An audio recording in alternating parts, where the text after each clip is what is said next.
Six Flags St. Louis is one of those parks that you hear a lot of mixed things from. That's especially true when it comes to their roller coaster collection, as they have a number of polarizing rides, Boss being maybe the most extreme example. No matter where I place Boss, and a number of other coasters are gonna ruffle some feathers, but coasters are subjective and we can all have different opinions. Because of this, you hear some rankings of Six Flags St. Louis coasters that can vary an obscene amount. After my visit back in 2019, how do I rank them? Well, that's what we'll be going over in this video. Let's fly right into this. At number 9, I have Pandemonium, the park's Gerstlauer spinning coaster that you can find clones of at a number of parks. Since I put this in last place, it's only natural that you would assume that I have a distaste for it, but no, not really. Six Flags St. Louis doesn't really have any coasters that I truly dislike. Something that surprised me in a good way in Pandemonium was that there was actually a decent amount of flowjector airtime throughout. Because the trims were off when I rode, I came off each drop with a nice pop out of my seat and made for a much more exciting experience. This was opposite to my experience on its near clone Fairly Odd Coaster where the trim seemed to be hitting extra hard. However, in the end, Pandemonium is just a family coaster, hence why it ranks down at number 9. Now in the 8th spot, I have River King Mine Train, an old janky aero mine train over a Gerstlauer spinning coaster? Yes, and just hear me out. From a front row POV, it looks pretty boring, and I assume it is in the front row, but that's why you have to ride in the back. In the back, you actually get whipped around some of the turns, giving some awesome lateral forces. I also love the terrain-based layout and how all the trees have grown in around the ride. It almost feels as if you're driving around the woods in a four-wheeler for some of the ride. But the best part of the ride definitely comes at the end, and you have to be sitting in the back for this. After going up the third lift and around a few turns, you come to the largest drop on the ride, and you just get sent to the moon and back on this drop. This might be a weird comparison, but it's like the Aero Mine Train version of Raging Bull's first drop. Also, this isn't related to the ride, but River King Mine Train has probably the weirdest history of any of the Aero Mine Trains. When it first opened in 1971, it was actually a dueling mine train with two separate tracks, so like a scaled down version of Gemini. Then in 1984, they added stand-up trains to the ride and made it just the second stand-up coaster in America, the first being Extreme Roller at Worlds of Fun. But then just a few months into the season, a woman fell from the ride and died, forcing the park to revert back to the standard sit-down trains, that feature buzz bars by the way, not the individual mine train lap bars. Then in 1987, one of the sides closed down and was relocated to Dollywood and eventually Magic Springs where it operates now as Big Bad John. This ride could honestly be worth its own video. In the end, I wish I could rank River King higher. It's easily the best aero mine train I've ridden, but in the end, it's just that, an aero mine train. At number 7, maybe the most surprising spot of the video, I have Ninja, the relocated aero / Vekoma looper. I'll admit it, going into Ninja, I took the bait and thought it was going to be awful, but for some reason, maybe I caught it on a good day, but I got pretty much no headbanging. Boy, have you lost your mind, cause I'll help you find it. Maybe it was just that I figured out the riding technique, pushing your whole body forward into the restraint, but there wasn't a moment on Ninja where I felt any pain.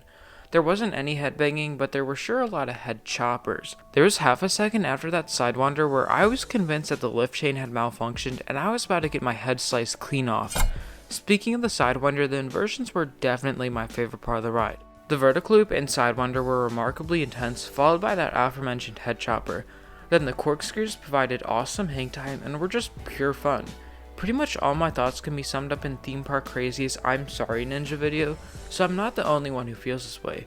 Aside from the inversions, there wasn't much going on, but Ninja was simply a very enjoyable experience. Rolling into the 6th spot, we have Boomerang, and I bet you can't guess which coaster model this is.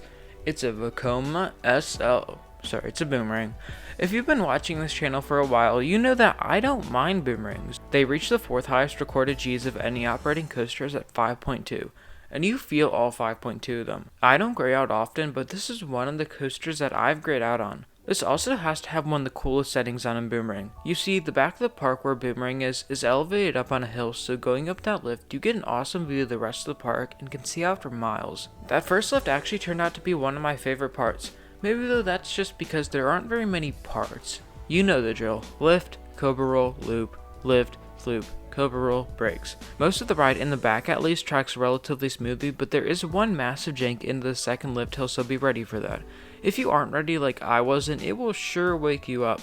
But the fact that at least for me, is the only major negative makes Boomerang a pretty decent ride that deserves the number 6 spot. You know, it's something we haven't done in a while? Halftime trivia. Usually I've been cutting it out because I feel like it disrupts the flow of the video, and maybe it still does, but I feel like this is the perfect place because we're right in the middle, and the gap between numbers 6 and 5 is monumental.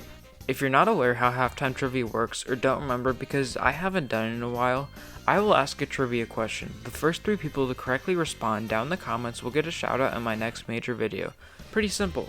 Today's question is, what year did Six Flags St. Louis open, and what was the park's original name? Just answer in the comments for a chance at a shout out. Again, what year did Six Flags St. Louis open, and what was the park's original name? Good luck, and let's get back to the video.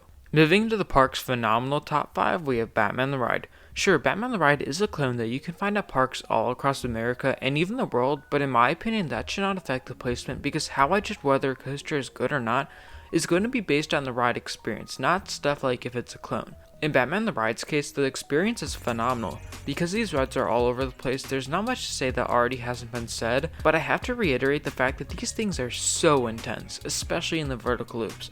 And then the whip on those corkscrews, oh my gosh. There are some downsides though. I thought the layout was a bit uninspired and there was some headbanging here and there, but I feel like that's easily made up for in the forces. It's also an extremely fast-paced ride and it's almost a bit too much to take in from just one ride. There's just so much going on, and that's a big reason why Batman the Ride places in the top 5. Number 4 holds the only coaster of the video that I did not get to ride because it was down all day during my visit. It's Screamin Eagle, the PTC Woody that opened as the tallest wooden coaster in the world back in 1976. Keep in mind that this is just a prediction of where I think it would rank. I've heard a lot of mixed things on the airtime strength, so I can't really comment on that, but one thing I can say is that this would make one amazing night ride. It goes back out in the woods and you're surrounded by nothing except trees, so it must be pretty much pitch black. It's interesting because this was my dad's favorite coaster as a kid, and he said that none of the trees were there before.